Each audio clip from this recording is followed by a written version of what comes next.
पालेभाज्या म्हटलं की त्या बनवण्यापेक्षा साफ करण्यासाठी जास्त वेळ लागतो, पण बनवताना मात्र काही बेसिक मसाले घालून नुसत्या तेलावरची जरी परतल्या तरी अगदी झटपट तयार होतात आणि चविष्ट देखील लागतात। आता ही शेपूची भाजीच घ्या ना, पचनास हलकी तर असतेच, शिवाय याच्यामध्ये कॅल्शियम, आयरन आणि विटामिनचे प्रमाण भरपूर प्रमाणात असते।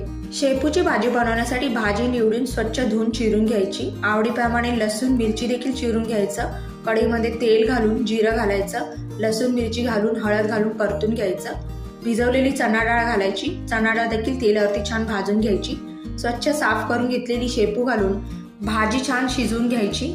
इथे पाणी घालायची गरज नाही, कारण की भाजी स्वतःच्याच पाण्यामध्ये छान शिजते। चवीनुसार मीठ घालायचं। मस्त अशी शेपूची भाजी इथे तयार। गरम गरम ज्वारीच्या भाकरी बरोबर फार छान लागते शेपूची भाजी, नक्की ट्राय करून बघा। ज्यांना शेपूची भाजी आवडत नाही ते देखील आवडीने खातील।